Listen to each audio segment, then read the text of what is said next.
দশম মানৰ বাস্তৱ সংখ্যা প্ৰথম অধ্যায়টো আমি আলোচনা কৰিব লাইছো সো ইয়াতে বাস্তৱ সংখ্যাৰ বিষয়ে আলোচনা কৰিম তাৰ আগতে প্ৰথমতে মই তোমালোকক ইতিমধ্যে পঢ়ি অহা তোমালোকে পঢ়ি আহিছা সেই সংখ্যা ৰেখাডালৰ বিষয়ে আমি আলোচনা কৰো সংখ্যা ৰেখা কি আসলে সংখ্যা ৰেখা তোমালোকে পাইছা সংখ্যা ৰেখা হৈছে কি যে আমি এটা ৰেখা যি যত প্ৰতিটো বিন্দুৱে কি কৰে এটা বাস্তৱ সংখ্যা এটা কি কৰে নিৰ্দেশ কৰে এটা সংখ্যা ৰেখাডাল মই আঁকিছো ধৰা এই সমাজৰ বিন্দুটো হৈছে 0 শূন্যৰ যেতিয়া সোঁফালৰ বিন্দুবিলাকলৈকে আমি যাম তেতিয়ালে ই কি বুজাব ধনাত্মক সংখ্যাবিলাক বুজাব 1 2 3 4 এনেকৈ গৈ থাকিব প্লাস ইনফিনিটি ঠিক আছে আৰু শূন্যৰ বাওফালে এই সংখ্যাবিলাকক আমি ঋণাত্মক সংখ্যা -1 -2 -3 -4 এইদৰে আহিব আৰু এইটো হৈছে শেষত আমি কি কম ইনফিনিটি অৰ্থাৎ আমাৰ অসীম শেষ কৰিব নোৱাৰো এতিয়া শূন্যৰ সোঁফালৰ এই সংখ্যাখিনিক আমি কি বুলি কওঁ এইখিনিক আমি এটা নাম দিছো এই শূন্যৰ সোঁফালৰ সংখ্যাখিনিক আমি কি বুলি কওঁ যোগাত্মক অখণ্ড সংখ্যা যোগাত্মক অখণ্ড সংখ্যা যোগাত্মক অখণ্ড সংখ্যা হা ইয়াক আমি কিহেৰে বুজাও সিম্বল আমি এটা দিও সিম্বলটো হৈছে কেনেকুৱা z প্লাস বা আমি i প্লাস বুলি পেলাব কম i প্লাস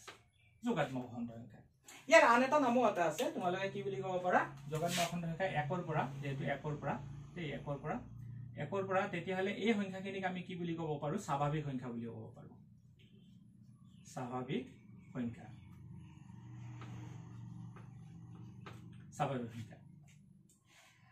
আনহাতে শূন্যৰ বাওফালৰ যিখিনি সংখ্যা আছে এইখিনি সংখ্যাক আমি কি বুলি কৈছিলো নাম দিছিলো আমি ঋণাত্মক অখণ্ড সংখ্যা বা বিয়োগাত্মক বুলিও কয় কিছুমানে ঋণাত্মক অখণ্ড সংখ্যা ঋণাত্মক অখণ্ড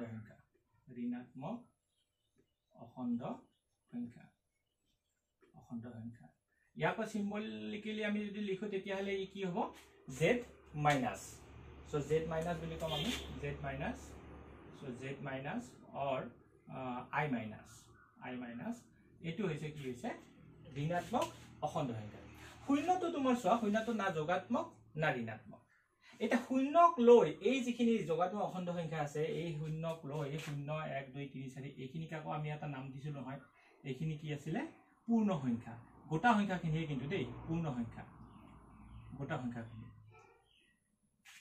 আৰু ইয়াৰ এতিয়া গোটা সংখ্যা 1 আৰু 2 মাজত যেটো অখণ্ড সংখ্যা 1 আৰু 2 মাজত 1 আৰু 2 মাজত আকৌ কি থাকিব অসংখ্য কি থাকিব অসংখ্য সংখ্যা থাকিব এই সংখ্যাবিলাক কেনেকুৱা সংখ্যা হ'ব এইবিলাক আসলতে কি সংখ্যা ভগ্নাংশ এতিয়া মই ভগ্নাংশ বুলি কৈছো তোমালোকে ইতিমধ্যে আগতে পঢ়ি আহিছিলা যে ইয়াত দুটা যিকোনো অখণ্ড সংখ্যাৰ মাজত কি থাকিব অসীমিত অসংখ্য ৰেশনেল পৰিমেয় বা অপৰিমেয় সংখ্যা থাকে মই ভগ্নাংশ বুলি এই কাৰণে কৈছো কাৰণ চোৱা তোমালোকে যদি চোৱা যে এই দুটা হৈছে গোটা সংখ্যা এই দুটা সুনিৰ্দিষ্ট গোটা সংখ্যা 1 আৰু 2 ইয়াৰ মাজত আৰু গোটা সংখ্যা নাই যদি গোটা সংখ্যা নাই তেতিয়া হলে ভগ্ন সংখ্যাই আছে সো প্ৰত্যেকটো সংখ্যাই কি হ'ব এটা কথা ভগ্নাংশ হ'ব গতিকে এই কাৰণে মই ভগ্নাংশ কৈছো আৰু কিহৰ কাৰণে কৈছো এই বিষয়ে যেতিয়া মই ভিডিঅ'বিলাক কৰি গৈ থাকিম তেতিয়া তোমালোকে ধুনিয়াকে বুজি পাইবা সো এতিয়া আমি সদ্যহতে আলোচনা কৰিম এই যোগাত্মক অখণ্ড সংখ্যা কেইটাৰ ধৰ্মৰ ওপৰত আজি আমি আলোচনা কৰিম যোগাত্মক অখণ্ড সংখ্যা ধৰ্মৰ ওপৰত আলোচনা কৰিব গলে চোৱা প্ৰথমতে তোমালোকক ধৰা আমি দুটা সংখ্যা লওঁ যোগাত্মক অখণ্ড সংখ্যা ধৰা 16 আৰু 5 মই দুটা যোগাত্মক অখণ্ড সংখ্যা লৈছো 16 আৰু 5 এতিয়া তোমালোকে চোৱা যদি মই 5 ৰে 16 ক হৰণ কৰো তেতিয়া হলে কি হ'ব পাৰে তেতিয়া তুমি কিমান বাৰ যাব 5 3 15 আৰু বাকি ৰব কিমান 1 ঠিক আছে সো এইটো তোমালোকে আগতে পাই আহিছা আগতে সৰুতে পাই আহিছা ইয়াক 16 টো কি বুলি কয় আমাৰ ভাজ্য 16 টো কি বুলি কয় অৰ্থাৎ আমি ইয়াত এনেকে লিখিব পাৰো যে 16 ইকুৱেল টু আমি কি পালো আসলতে 16 ইকুৱেল টু কিমান পালো 5 into 3 plus 1 অৰ্থাৎ 16 টো কি বুলি কওঁ আমি ভাজ্য সো ভাজ্য ইকুৱেল টু আমি কি পালো ভাজ্য ইকুৱেল টু ভাজক পূৰণ ভাগফল যোগ ভাগ শেষ আচ্ছা এটা মন কৰিবা কথাখিনি মই যিকোনো অখণ্ড সংখ্যা লৈছো 16 আৰু 5 16 আৰু 5 ৰ ক্ষেত্ৰত মই চাইছো যে 16 যদি 5 এৰে হৰণ কৰো তেতিয়া ভাগফল কিমান হ'ব 3 হ'ব আৰু ভাগশেষ হ'ব 1 এটো ভাগফল এটো ভাগশেষ আৰু 5 টো হৈছে ভাজক 16 টো হৈছে ভাজ্য যদি মই 17 লওঁ তেতিয়া হলে কেনে ধৰণৰ হ'ব অৰ্থাৎ এই কাৰণে মই এই কাৰণে চাব লাইছো যে এই ভাজক বা ভাগশেষৰ মাজত কিবা সম্পৰ্ক আছে নেকি এইটো তোমালোকে কিন্তু আগতে পাই অহা নাই এই ভাজক আৰু ভাগশেষৰ মাজত কিবা সম্পৰ্ক আছে নেকি এইখিনি কথা আমি আগতে শিকি অহা নাই আজি আমি চাবলৈ চেষ্টা কৰিম ভাজক আৰু ভাগশেষৰ মাজত কিবা নিৰ্দিষ্ট সম্পৰ্ক আছে নেকি যে 16 হওঁতে কি হ'ল 5 পূৰণ 3 যোগ 1 হ'ল যদি মই 17 লওঁ তেতিয়া হলে কিমান হ'ব 5 পূৰণ 3 যোগ 2 ঠিক আছে 18 হলে কিমান হ'ব 5 পূৰণ 3 যোগ 3 ঠিক আছে গৈ আছে তাৰ পিছত 19 হলে কিমান হ'ব 5 পূৰণ 3 15 যোগ 4 19 আচ্ছা 20 হলে কি হ'ব 20 হলে কি হ'ব 20 হলে হ'ব 5 into 4 এবাৰ 4 বাৰ যাব 5 4 20 যোগ 3 ঠিক আছে সো আমি এটা কথা লক্ষ্য কৰিলো যে যদি 5 এৰে আমি হৰণ কৰি গৈ থাকো তেতিয়া হলে কি হয় শূন্য বাকি ৰব পাৰে 1 2 3 4 এনেকে বাকি ৰব পাৰে ঠিক আছে আমি আৰু অলপ যদি বঢ়াই গৈ থাকো তেতিয়া হলে কেনেকা হ'ব পাৰে হেতু চাই লও আমি ধৰা আমি যদি 21 লওঁ তেতিয়া 21 লওঁ তেতিয়া হলে কিবা বেলেগ বাকি ৰব নেকি 5 4 20 20 যোগ 1 নাই ঠিক আছে সো আমি 22 ললে কি হ'ব 5 পূৰণ 4 5 4 20 যোগ 2 সো 23 ললে কি হ'ব 5 পূৰণ 4 যোগ 3 24 ললে 5 পূৰণ 4 যোগ 4 5 4 20 20 4 24 আকৌ যদি মই 25 লওঁ 25 লওঁ তেতিয়া হলে কি হ'ব পাৰে 25 ললে কি হ'ব 5 পূৰণ 5 যোগ 0 অৰ্থাৎ তোমালোকে এটা কথা লক্ষ্য কৰা এই ৰিমাইন্ডাৰ খিনি যিখিনি ভাগশেষ আছে ভাগশেষ খিনি চোৱা যেতিয়া মই 5 এৰে হৰণ কৰিছো তেতিয়া হলে ভাগশেষ খিনি 0 1 2 3 4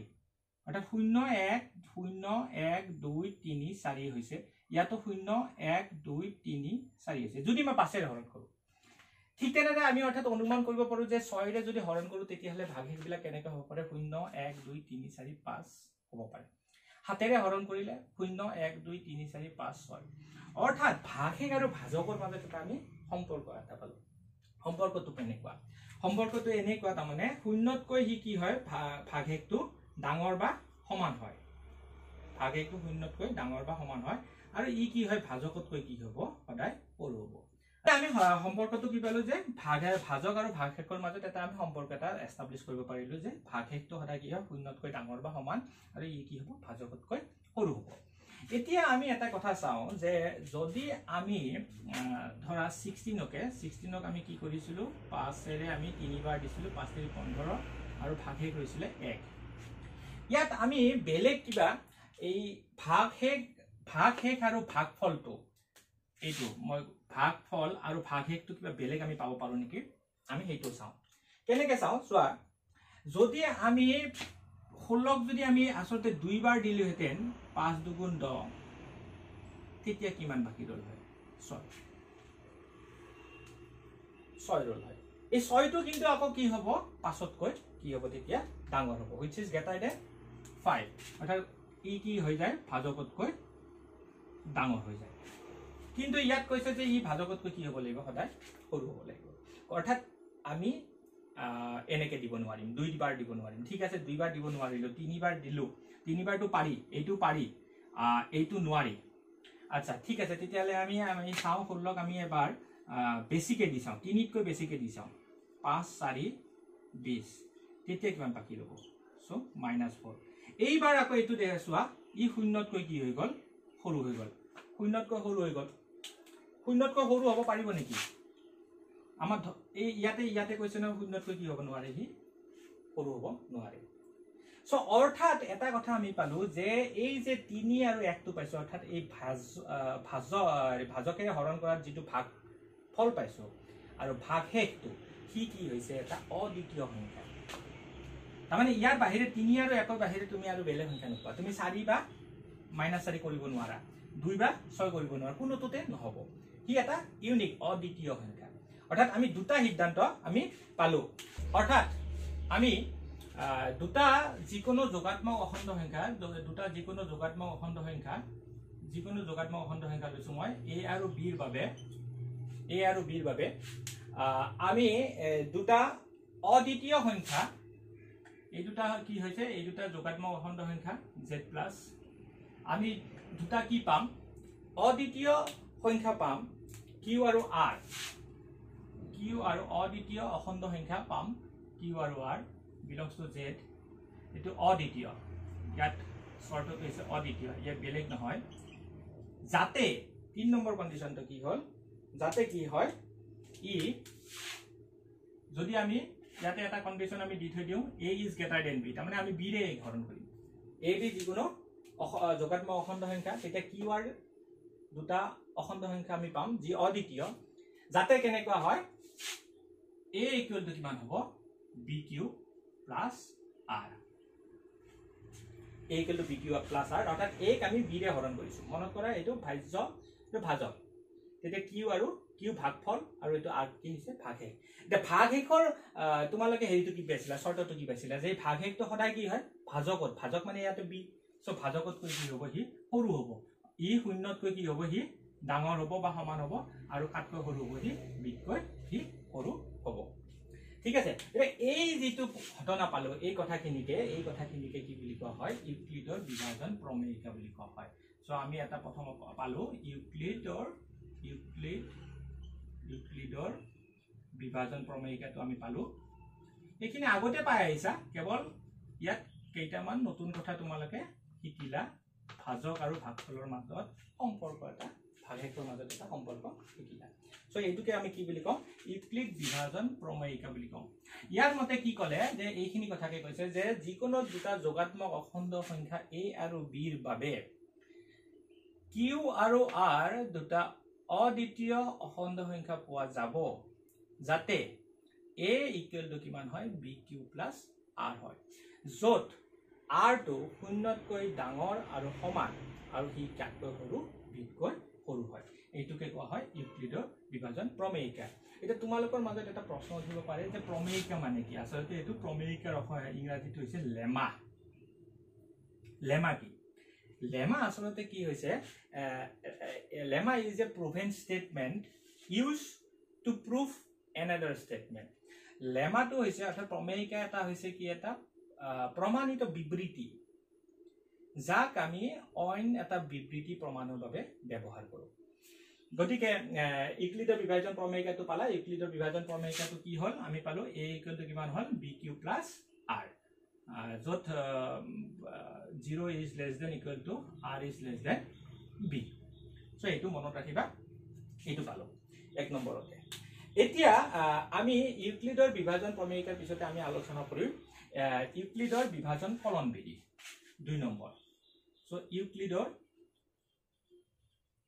বিভাজন কলন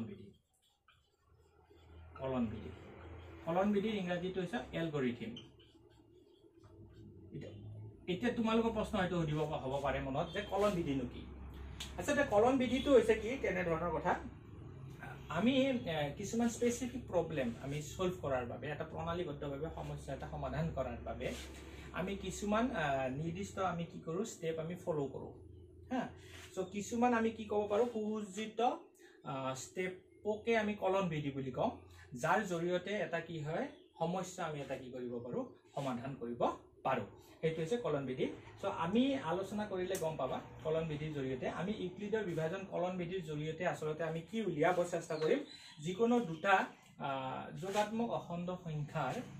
গসাগু উলিয়াব চেষ্টা কৰিম ইতিমধ্যে তোমালোকে গসাগুৰ বিষয়ে জানা HCF ৰ বিষয়ে জানা সো আমি এটা প্ৰশ্ন লৈ ফেলে আমি আলোচনা কৰো সো কোৱেশ্চন এটা আমি লৈছো ধৰা তোমালোকক উলিয়াব দিছে যে HCF 455 HCF মানে কি হাইয়েস্ট কমন ফ্যাক্টৰ গসাগু সো HCF of 455 আৰু 42 উলিয়াব লাগে কিমান সো আমি ইয়াত ইউক্লিডৰ বিভাজন প্ৰমেয়িকা ব্যৱহাৰ কৰিম আৰু এই প্ৰমেয়িকাটোক এটা আমি স্টেপ কিছুমানৰ দ্বাৰা আমি ব্যৱহাৰ কৰিম কৰি আমি ইয়াৰ HCF টো উলিয়াম আৰু যেটো প্ৰসেস আমি অৱলম্বন কৰিম প্ৰণালী যেটো ব্যৱহাৰ কৰিম সেইটো প্ৰণালীকে কি কব ইউক্লিডৰ বিভাজন কলন বিধি যেটো গোটে প্ৰণালীটো সমস্যাটা নিৰ্দিষ্ট সমস্যাটা সমাধান কৰাৰ গোটে স্টেপ কেটাকে আমি কি বুলি কম আমি কলন বিধি বুলি কম এতিয়া সোৱা আমি ইয়াক উলিয়াবৰ কাৰণে ইয়াত তোমালকে সোৱা 455 আৰু 42 ভিতৰত কোনটো সংখ্যা ডাঙৰ 455 ডাঙৰ সো আমি কি কৰিম 42 ৰে কি কৰিম হৰণ কৰিম অৰ্থাৎ b 42 লম সো 455 ক আমি কেনেকৈ লিখিব পাৰিম আমি চাও 455 42 into 10 42 into 10 42 into 10 যোগ কি লিখিব পাৰো 35 ঠিক আছে সো 455 মানে কি 42 into 10 plus 35 লিখিব পাৰো এতিয়া তোমালকে সোৱা ইয়াতে r কিমান আহিলে ভাগে কিমান আহিল 35 আহিল এই ইউক্লিডৰ বিভাজন কলন বিধিৰ নিয়মটোই হৈছে যেতিয়ালৈকে তোমালকে r শূন্য নোপোৱা তেতিয়ালৈকে তাক কন্টিনিউ কৰিব লাগিব কিন্তু কাৰ ওপৰত কন্টিনিউ কৰিবা এইবা তোমালকে কাৰ ওপৰত কন্টিনিউ কৰিব লাগিব বিভাজন প্ৰমেয়িকাটো কাৰ ওপৰত ব্যৱহাৰ কৰিব লাগিব তোমালকে যেটো ভাজক আছিল আৰু যেটো ভাগশেষ আছিল এই দুটা সংখ্যাৰ ওপৰত তোমালকে ইউক্লিড বিভাজন প্ৰমেয়িকাটো ব্যৱহাৰ কৰিব লাগিব অৰ্থাৎ এইবাৰ আমি 42 আৰু 35 ত যদি ইউক্লিড বিভাজন প্ৰমেয়িকা ব্যৱহাৰ কৰো তেতিয়া হলে লিখিব পাৰো 35 into 1 প্লাস কি লিখিব পাৰো 7 ঠিক আছে সো এইবাৰো কিন্তু কি হল r = কিমান আহিল 7 অৰ্থাৎ ভাগে কিমান আহিল 7 আহিল এইবাৰো শূন্য অহা নাই শূন্য যদি অহা নাই তেতিয়া হলে কি কৰিব লাগিব কলন বিধিৰ নিয়ম অনুসৰি শূন্য নহালৈকে তোমালকে আকৌ ভাজক আৰু নেক্সট ভাজক আৰু ভাগশেষটোৰ ক্ষেত্ৰত ইউক্লিডৰ বিভাজন প্ৰমেয়িকা ইউজ কৰিব লাগিব অৰ্থাৎ 35 আৰু 7 ৰ ক্ষেত্ৰত যদি আমি ইউক্লিড বিভাজন প্ৰমেয়িকা ইউজ কৰো তেতিয়া হলে আমি কেনেকৈ পাম সো 35 = কিমান পাম 7 into 5 plus 0 এইবাৰ আমি কি পাই গলো শূন্য পাই গলো অৰ্থাৎ আমি এইবাৰ কি পাই গলো শূন্য আমি পাই গলো r শূন্য পাই গলো ভাগে শূন্য পালো এটা কিহেৰে হৰণ কৰোতে আমি শূন্য পাইছো শূন্য আমি পাইছো কিহেৰে হৰণ কৰোতে হাতেৰে হৰণ কৰোতে অৰ্থাৎ HCF of 455 আৰু 42 কিমান হ'ব 7 হ'ব ঠিক আছে এইটো হৈছে ইউক্লিডৰ বিভাজন প্ৰমেয়িকা ব্যৱহাৰ কৰি ইউক্লিডৰ বিভাজন কলন বিধিৰ প্ৰক্ৰিয়াটো এটা তোমালকে লক্ষ্য কৰিবা এটা কথা ইয়াতে তোমালকে সোৱা যে 455 আৰু 42 ৰ গসাগু যিমান 42 আৰু 35 ৰ গসাগু একে হ'ব 42 আৰু 35 ৰ একে হ'ব আৰু 35 আৰু 7 ৰ গসাগু একে হ'ব HCF of 35, 7 আৰু গোটে কেটাই গসাগু কাৰ লগত সমান হ'ব ই 7 ৰ লগত সমান হ'ব তোমালকে ঘৰত কৰি যাব পাৰা গোটে গেটাতে তোমালকৰ একে আহিব গতিকে ইয়াৰ দ্বাৰা আমি ইউক্লিডৰ বিভাজন কলন বিধি ব্যৱহাৰ কৰি আমি কি কৰিব পাৰো দুটা সংখ্যাৰ গসাগু উলিয়াব পাৰো এইদৰে তোমালকে বিভিন্ন সংখ্যাৰ গসাগু উলিয়াবা এতিয়া মই এটা বেলেগ ধৰণৰ প্ৰবলেমত আমি ইউক্লিডৰ বিভাজন প্ৰমেয়িকাৰ ব্যৱহাৰ তোমাৰ এটাত দেখিলো আমি গসাগু উলিয়াওতে আমি দেখিলো গসাগু উলিয়াবৰ কাৰণে আমি ব্যৱহাৰ কৰিব পাৰো ডাঙৰ ডাঙৰ সংখ্যাৰ গসাগু উলিয়াবৰ কাৰণে আমাৰ সহজ হ'ব নেক্সট আমি ইউক্লিডৰ বিভাজন প্ৰমেয়িকাটো আমি কেনে ধৰণৰ সমস্যা সমাধানৰ ক্ষেত্ৰত কৰিব পাৰো আমি তাক এবাৰ চাম সো আমি এটা সমস্যা লম এটা সমস্যা লৈছো যে n+2 আৰু n+4 এই সংখ্যা কেইটাৰ ভিতৰত মাত্ৰ এটা হে কি হ'ব 3 ৰে বিভাজ্য যত n টো কি সংখ্যা এটা স্বাভাৱিক সংখ্যা আচ্ছা ঠিক আছে সো ইয়াতে এটা কথা তোমালকে সোৱা যে আমাৰ বিভাজ্যটো কিহেৰে চাব দিছে 3 ৰে বিভাজ্য চাব দিছে 3 ৰে বিভাজ্য হয় নাই সো বিভাজ্যটো কোনটো আছিল মানে যিটো ভাজক b মানে অৰ্থাৎ আমাৰ কি হ'ব ইয়াতে 3 লব লাগিব এতিয়া আমি চাও তাৰ আগতে আমি প্ৰথমতে কোৱেশ্চনটো সলিউশন কৰাৰ আগতে আমি কি কম যে ইউক্লিডৰ আমি বিভাজন প্ৰমেয়িকা মতে কি পাইছিলো ইউক্লিডৰ বিভাজন প্ৰমেয়িকা অনুসৰি বিভাজন প্ৰমেয়িকা মতে আমি কি পাইছিলো যে for all AB এটো সিম্বলটো হৈছে for all AB belongs to Z plus or there exists etu symbol is there exists Q, R belongs to Z which are unique ekok Q and R to aditya যাতে such that আমি কি পাওঁ যাতে কি হয় a equal to কিমান হয় bq plus r আৰু শৰ্তটো কি 0 তকৈ r টো ডাঙৰ আৰু সমান আৰু ই b তকৈ কি হয় সৰু ঠিক আছে এতিয়া আমি ইয়াত a মানে আমি কি লম n ললো ধৰা ইয়াত ধৰা হল আমি a মানে n লব লাগিব এবাৰ a মানে আমি n + 2 হ'ব আমি a = n ললো a = n আৰু b = আমি ইয়াত কি ললো 3 ললো তেতিয়ালে ঘটনাটো কেনেকৈ হ'ব তেতিয়ালে ই কি হৈ যাব এনেকৈ হ'ব n = কিমান হৈ গল 3q + r যদি 3q + r হল তেতিয়ালে r টো কাটকৈ সৰু হ'ব নিশ্চিতভাৱে 3 তকৈ সৰু হ'ব আৰু কাটকৈ ডাঙৰ হ'ব 0 তকৈ সমান হ'ব আৰু ডাঙৰ 0 সমান হ'ব আৰু ডাঙৰ হ'ব অৰ্থাৎ আমি আৰু তিনিটা ভ্যালু পাম 0 1 আৰু 2 এতিয়া আমি সাম r ৰ 0 ৰ বাবে 1 ৰ বাবে আৰু 2 ৰ বাবে তিনিটা কেস আমি পাম কেস 1 টো আমি লৈছো কেস 1 টো কি r = আমি 0 ৰ বাবে চাইছো r = 0 হলে r = যদি 0 হয় তেতিয়া হলে n = কিমান হৈ যাব n = প্ৰথম হ'ব 23q ঠিক আছে r = 0 হলে n = 23q হ'ব n + 2 = কিমান হ'ব n + 2 n যেহেতু 23q n + 2 কিমান হ'ব 23q + 2 আৰু n + 4 কিমান হ'ব n + 4 কিমান হ'ব 23q + 4 ইয়াৰ ভিতৰত তোমালোকে চোৱা যে 23q এই সংখ্যাটো 3 ৰে বিভাজ্য হ'ব কিন্তু 23q + 2 এই সংখ্যাটো 3 ৰে বিভাজ্য নহব কাৰণ পিছফালে কি আছে 2 আছে 2 টো 3 ৰে না যায় 23q টো যাব কিন্তু তাৰ লগত 2 যোগ হৈ আছে নহয় হিটো 3 ৰে হৰণ না যাব ইয়াৰ লগত 23q লগত 4 হৰণ হৈছে গতি হিও না যাব অৰ্থাৎ ইয়াত আমি কি পালো 3 ডিভাইডস কি পালো আমি 3 ডিভাইডস n পালো কিন্তু 3 does not divide n + 2 আৰু 3 does not divide n + কি 4 ইয়াৰ ক্ষেত্ৰত আমি অৰ্থাৎ এটা পালো যে আমাক কৈছিলে নহয় যে মাত্ৰ এটাহে 3 ৰে বিভাজ্য সো মাত্ৰ এটাটো পালো কেস 2 যদি r = যদি কি হয় তোমাৰ চোৱা r = যদি আমি 1 লওঁ এইবাৰ r = 1 হলে কি হ'ব পাৰে r = 1 হলে n = কিমান হ'ব 23q + 1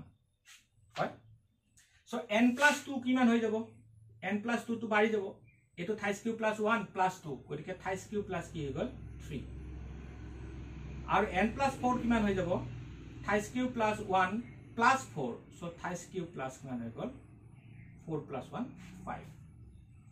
ইয়াৰ ক্ষেত্ৰতো তোমালোকে চোৱা ইয়াত কি হ'ব 3 ৰে 23q + 1 ক না যায় গতিকে 3 does not divide n কিন্তু 3 divides n + 2 হ'ব কাৰণ 23q + 3 টো যাব আৰু 23q n + 4 টো না যাব so 3 does not divide n + 4 so এইবাৰটো আমি তিনিটা সংখ্যাৰ ভিতৰত n n + 2 আৰু n + 4 ৰ ভিতৰত আমি কি পালো এইবাৰ n + 2 টো কি হৈ গল 3 ৰে বিভাজ্য হল নেক্সট আমি যদি কেস 3 লওঁ কেস 3 টো চোৱা কেস 3 r = এইবাৰ কিমান লম আমি 2 লম r = 2 হলে কি হ'ব পাৰে r = 2 হলে কি হ'ব সো r = 2 হলে n = কিমান হৈ গল 23q + 2 obviously 3 ৰে হৰণ না যায় so 3 does not divide n n = যদি আমি এটা n + 2 কিমান হ'ব n = 23q + 2 so 23q + 2 + 2 so that is 23q + 4 23q + 4 को 2 তো 3 ৰে না যায় so 3 does not divide n + 2 n + 4 কিমান হ'ব n + 4 হ'ব n মানে 23q + 2 + 4 so 23q + 6 এটা 23q তো 3 ৰে যায় আকৌ 6 কো যাব গতি আলটিমেটলি কি হ'ব n + 4 টো কি হেৰে যাব 3 ৰে বিভাজিত হ'ব so 3 divides n + 4 so এইবাৰো আমি কি পালো যে তিনিটাৰ ভিতৰত মাত্ৰ এটাহে ইহেৰে যায় 3 ৰে বিভাজ্য হয় অৰ্থাৎ প্ৰতিটো ক্ষেত্ৰতে প্ৰতিটো কেস 1 কেস 2 কেস 3 তিনিটা কেসতে আমি মাত্ৰ এটাহে সংখ্যা আমি কি পালো 3 ৰে বিভাজিত হয় প্ৰথমটোত কি পালো আমি n to বিভাজিত হ'ব দ্বিতীয় কেছত r = 1 হলে n + 2 to বিভাজিত হ'ব আৰু r = 2 হলে কি হ'ব n + 4 বিভাজিত হ'ব অৰ্থাৎ ইয়াৰ পৰা আমি কি ক'ব পাৰো যে হয় কথাটো যে n + 2 আৰু n + 4 ৰ ভিতৰত মাত্ৰ এটা সংখ্যা হে 3 ৰে বিভাজিত হয় যত n = কিমান হয় এটা স্বাভাৱিক সংখ্যা সো এইদৰে আমি ইউক্লিডৰ বিভাজন প্ৰমেয়িকা ব্যৱহাৰ কৰি আমি বিভিন্ন ধৰণৰ সমস্যা আমি সমাধান কৰিব পাৰো সো তোমালোকে ঘৰত প্ৰেক্টিস কৰিবা এক্সাৰসাইজ তোমালোকৰ যেটো আছে 1.1 হ'ব তাত বিভিন্ন ধৰণৰ সমস্যা আছে মই অলৰেডি এনেকা দুটা সমস্যা মই দেখাই দিলো সমাধান কৰা পদ্ধতি সো এই ধৰণে তুমি চেপ্টাৰটো বুজি উঠি তোমালোকে হোমৱৰ্ক হিচাপে তোমালোক দিলু মই এই চেপ্টাৰটো তোমালোকে কি কৰিবা সমাধান কৰিবা ঠিক আছে থ্যাংক ইউ ভেৰি মাচ মই ইয়াৰ পিছত পৰৱৰ্তী ভিডিঅ'ত ইয়াৰে দ্বিতীয় যেটো ধাৰণা আছে এই ধাৰণাটোৰ ওপৰত আলোচনা কৰিম থ্যাংক ইউ